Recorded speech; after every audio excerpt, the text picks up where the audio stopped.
Привет. Было ли у вас чувство, что от вас утаивают что-то важное? Думаю, что да. Следующая история о довольно важной тайне, которую родители так и не смогли утаить от своего сына. Не оставляй мокрое полотенце на полу, никакого телевизора, пока не сделаешь домашнее задание. Это обычное дело. В моей семье было все это. Плюс еще одно. Одно правило было абсолютным, негласным и соблюдалось с безмолвной, пугающей неприлежностью. Не заходить в спальню мамы и папы. Это была не просто ситуация «сначала стучись», дверь всегда была заперта. Меня никогда, ни при каких обстоятельствах, ни по какой причине не пускали внутрь. Не для того, чтобы задать вопрос, не для того, чтобы достать игрушку, закатившуюся под дверь. Эта комната была крепостью, а для моих родителей я был захватчиком. И насколько я помню, я знал, почему мне хотелось туда войти. Все дело было в стуке. Это был не постоянный звук, он был едва слышен, тихий, ритмичный. Стук, стук, стук, который можно было услышать только стоя в коридоре, прямо перед их дверью.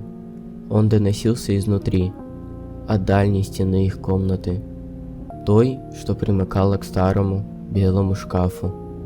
Впервые я заметил его, когда мне было лет 6 или 7.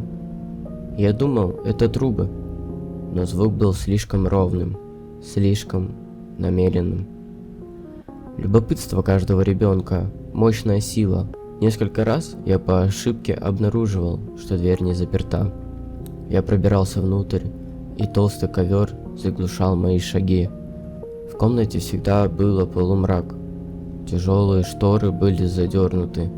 В воздухе витал легкий аромат лавандовых духов моей мамы и кедровый лосьон после бритья моего папы. Это была самая обычная спальня. Большая кровать, комод, высокий, внушительный деревянный шкаф у дальней стены. И когда я подошел ближе к этому шкафу, звук стал отчетливее. Тук, тук, тук. Он доносился из-за него, изнутри стены. Меня всегда ловили, как будто у моей матери было шестое чувство. Я не проводил там и минуты, а уже слышал ее шаги в коридоре. Выражение ее лица выражало не просто гнев, это была глубокая, первобытная паника, ужас, из-за которого ее черты становились резкими и странными. Наказания были быстрыми и суровыми. Никакого телевизора, никаких друзей, домашний арест на несколько недель. Отец читал лекции низким, холодным, монотонным голосом, который был гораздо страшнее крика. В этом доме есть места, которые принадлежат нам, и только нам. Ты будешь уважать это, иначе не будешь уважать вообще никого. В подростковом возрасте я попробовал другой подход, думая, что прямой конфликт сработает. Однажды вечером, за обеденным столом, я спросил их, почему я не могу зайти к вам в комнату, и что это за стук, который я постоянно слышу. Тишина. Звон столовых приборов от тарелки стих. Отец медленно опустил вилку и устремил на меня взгляд, твердый и холодный, как гранит. Мама же просто смотрела в тарелку, сжимая нож, что костяшки пальцев побелели. «Никакого стука», — сказал отец угрожающим тихим голосом. «И ты это прекратишь. Мы говорим об этом в последний раз. Если ты еще раз заговоришь об этом, или я узнаю, что ты снова пытался войти в нашу комнату, последствия будут такими, что ты даже представить себе не можешь. Ты понял?» Я понял. Я бросил, но так и не забыл. Поведение моей матери только усугубило загадку. Она была хорошей матерью, любящей по-своему, отстраненно. Она ходила на работу, готовила, убиралась, но все свободное время она проводила в этой комнате. Она часами пропадала за запертой дверью. Иногда я прижимала ухо к двери и просто слушала. Я не слышала ни телевизора, ни музыки, только глубокая тишина, изредка прерываемая ее тихим напеванием какой-то безликой мелодии или тихим шепотом, которые она говорила кому-то, кто не отвечал. Мне 21 год.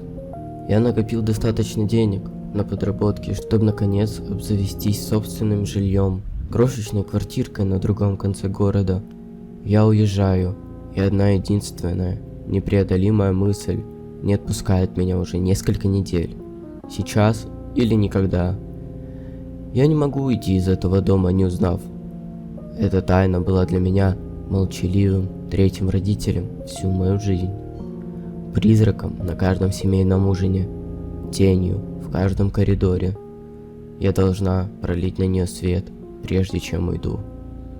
Я сказала отцу, что готова съехать. Он почувствовал облегчение. Это единственное слово. Не было никакой грусти, только усталое облегчение. Он и мама пожелали мне удачи. Сказали, что гордятся мной. Я спросила его в последний раз, слегка дрожащим голосом: «Папа, прежде чем я уйду, пожалуйста, просто скажи мне, что в комнате». Его лицо мгновенно окаменело. Маска гордого отца спала, открыв холодного, сурового хранителя тайны. «Твоя новая жизнь начнется, когда ты выйдешь за эту дверь», — сказал он. «Все, что в этом доме, часть твоей старой. Ты оставишь ее позади, понимаешь? Ты оставишь все позади». Это был его последний ответ, и это была моя последняя мотивация. Последнюю ночь я провела, собирая вещи, с пустотой в груди. На следующее утро я наблюдала из окна спальни, как их машины, одна за другой, выезжали с подъездной дорожки, направляясь на работу. Дом наконец-то стал моим. Сердце бешено колотилось в ребрах. Я пошла на кухню, к старой керамической банке для печенья в форме улыбающегося поросенка. Так они всегда хранили запасные ключи. Я засунула руку внутрь, и мои пальцы сомкнулись на единственном холодном латунном ключе от их комнаты. Я стояла перед их дверью, ключ дрожал в моей руке, он с легким щелчком вошел в замок. Я провернула его, толкнула дверь и вошла внутрь. Комната была точно такой, какой я ее помнила. Тусклая, тихая, пахнущая лавандой и кедром.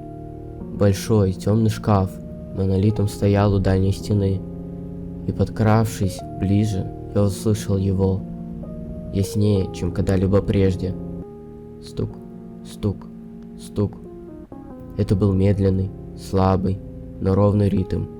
Звук плоти о дерево. Я опустилась на колени, прижавшись ухом к холодной штукатурке стены, прямо рядом со шкафом. Звук был прямо здесь, с другой стороны. Мое собственное дыхание громко отдавалось в ушах. Не знаю, зачем я это сделала. Может быть, мне просто нужно было доказать себе, что я не безумна. Я говорила со стеной. Мой голос был сдавлен шепотом. «Алло, там кто-то есть?» Стук прекратился. Наступившая тишина была настолько абсолютной, что ощущалось, будто барабанные перепонки сдавило. Я ждал. Ничего. Я уже собирался встать, списав все на усадку дома, когда из-за стены раздался звук. Это был голос. Слабый, сухой, хриплый звук. Женский голос, растянутый и тонкий, словно пластинка, проигрываемая на севших батарейках. Он говорил отрывочными, прерывистыми слогами. «Убей меня!» Я отшатнулся, словно обжегся. Я отпрянул от стены, но разум отказывался воспринимать слова. «Убить меня?»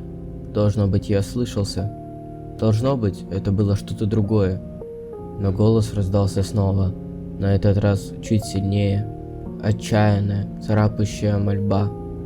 «Убей меня, пожалуйста». Это было реальностью. В стене кто-то был. Пленник. Меня охватила тьма. Я подумала, что мои родители — чудовища, что они кого-то заперли. Я посмотрела в шкаф. Он не просто стоял у стены. Он явно, намеренно что-то заслонял. Система была переполнена адреналином, Я ухватилась за боковины тяжелого шкафа и потянула. Он был старый, из массива дерева, и едва сдвинулся с места. Я застонала, уперлась пятками и потянула изо всех сил, хотя мышцы протестующие кричали. Шкаф двигался, скрежеща и стоная по полу, дюйм за дюймом. За ней, там, где должна быть гладкая стена, была дверь. Это была небольшая, простая, деревянная дверь, выкрашенная в тот же цвет, что и стены, и сделанная незаметной. У нее была простая латунная ручка, но не было замочной скважины. Она не была заперта, я мог войти. Моя рука дрожала. Когда я потянулась к ручке, она была холодной. Я повернула ее, потянула, и дверь распахнулась с тихим, скорбным скрипом, открывая за собой полоску тьмы. Я распахнула ее до конца. Пространство за ней было маленьким, не больше шкафа. Это была комната, тайная, секретная комната. Она была заполнена хламом из жизни, о которой я никогда не знала. Крошечные платья висели на одном крючке. Маленький, пыльный мобильный телефон с выцветшими пастельными рисунками животных. Стопка фотоальбомов. Я взяла один. На обложке почерком моей матери было написано «Наш ангел». Я открыла его. На фотографиях были мои родители. Молодые, счастливые, с лицами сияющими от радости, которые я никогда не видела. А на руках они держали младенца с прядью темных волос и глазами моего отца. В центре небольшой тесной комнаты находился импровизированный алтарь. Небольшой деревянный столик, покрытый белой кружевной скатертью, пожелтевшей от времени. Вокруг него горели десятки свечей. Одни новые, другие сгорели дотла, оставив после себя оплавленные восковые огарки. И на алтаре, лежащем на маленькой шелковой подушечке, я увидела его. Это был младенец фотографий. Но это был уже не младенец. Это было нечто. Тело было маленьким, сморщенным и иссохшим, мумифицированным. Кожа представляла собой бледный, полупрозрачный пергамент, туго натянутый на крошечный, похожий на птичий скелет. Глаза были закрыты, рот напоминал крошечную черную букву «О» на сморщенном лице. Это было ужасно. Крошечный, законсервированный труп, выставленный на показ, словно святая реликвия. Меня вдруг охватило непреодолимое желание прикоснуться к нему. Притяжение, потребность соединиться с этим невозможным, трагичным. Я протянула дрожащую руку и нежно, очень нежно, коснулась кончиками пальцев его холодного, сухого лба, и мир взорвался. Я видела видения, воспоминания и картины, которые мне не принадлежали. Все это затопило мой разум с силой приливной волны. Я увидела стерильную, белую больничную палату. Моя мать рыдала, уткнувшись лицом в грудь отца. Врач с мрачным лицом произнес: «Мне так жаль, мы ничего не могли сделать. Вашей дочери больше нет». Я увидела родителей в их спальне, в той, в которой я сейчас стояла. Они держали на руках крошечное, неподвижное тело дочери, завернутое в больничное одеяло. Мой отец, с лицом скрытым маской отчаяния, безумного горя, рисовал на полу круг красным мелом. «Мы можем вернуть ее», — шептал он, и его голос был неистовой молитвой. «В книге сказано, что мы можем, нам просто нужно закрепить ее, дать ей сосуд, в котором она сможет оставаться». Я видела, как они положили крошечное тело в центр круга на алтарь. Я видела, как они стояли на коленях, распевая слова на языке, от которого у меня болели зубы. Я видела, как мерцали и гасли свечи, и холод наполнил комнату, когда крошечное тело на алтаре дернулось всего один раз, и я чувствовала ее дух в ловушке, вырванный из покоя забвения, и запертый обратно в мертвую, разлагающуюся оболочку.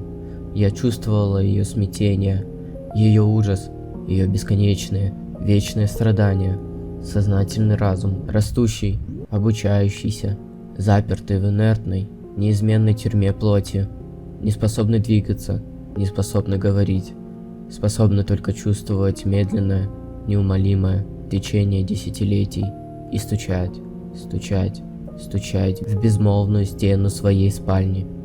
И сквозь все это я слышала ее голос, как ясный, разрывающий душу крик в моей собственной голове. «Пожалуйста, убейте меня!» Я вырвала руку, отшатнулась назад. Сдавленные рыдания вырвались из горла. Наконец-то я поняла, мои родители не были монстрами, не такими, как я думала. Они были просто сломлены, погрязли в таком глубоком горе, что совершили злодеяние, чтобы попытаться от него избавиться. Они не посадили в тюрьму незнакомца, они посадили в тюрьму собственную дочь, мою сестру. Я знала, что мне нужно сделать, другого выбора не было. Я схватила старое мягкое одеяло из изножья их кровати, вернулась в потайную комнату и бережно, с благоговением, обернула крошечное мумифицированное тело. Оно было легким, как пучок сухих листьев. Я положила его в дорожную сумку поверх одежды. Я бросила последний взгляд на эту печальную, ужасную комнатушку и вышла. Я не закрыла потайную дверь, я не стала отодвигать шкаф. Я хотела, чтобы они знали. Я оставила ключ на кухонном столе, вышла через парадную дверь и ни разу не оглянулась. Поездка была как в тумане, видения не прекращались. Я чувствовала ее благодарность, волну чистого, прекрасного облегчения, но она была переплетена с муками долгого заточения. Я чувствовала ее боль, ее одиночество, ее ужас и горе моих родителей. Сокрушительная, нескончаемая тяжесть. Я ехала несколько часов, пока город не превратился в далекое воспоминание, пока я не оказалась на пустынной дороге, окруженной лишь полями и ржавчиной. Я нашла то, что искала, заброшенную свалку. Там, среди гор ржавого металла и разбитых мечтаний, я развела небольшой костер. Я в последний раз развернула тело сестры, прошептала просьбу извиниться за родителей, за свое невежество, за всю ее украденную жизнь. Я положила ее на костер, облила ее жидкостью для зажигалок и, чиркнув спичкой, освободила ее. Я смотрела, как пламя поглощает ее, и когда ее крошечная земная тюрьма превращается в пепел, я плакала. Я плакала по сестре, которую никогда не знала. Я плакала по родителям, к которым никогда не вернусь. Я плакала, потому что совершила самое милосердное, что только могла себе представить, и одновременно самое чудовищное. Они вернутся домой, увидят открытую дверь, узнают, что я сделала, возненавидят меня, будут презирать за то, что я отняла у них то единственное, что у них осталось от нее. Даже если это было извращение ее памяти, я освободила сестру, но разрушила свою семью, и я не знаю, как мне с этим жить. Надеюсь, вам понравилась эта история. Как по мне, она довольно жуткая, но и так ясно, что это крипипаста. Если вам понравился формат с крипипастами, то прошу дать знать в комментариях. Пусть первородные грехи обходят вас стороной. Надеюсь, вы меня еще услышите. Пока.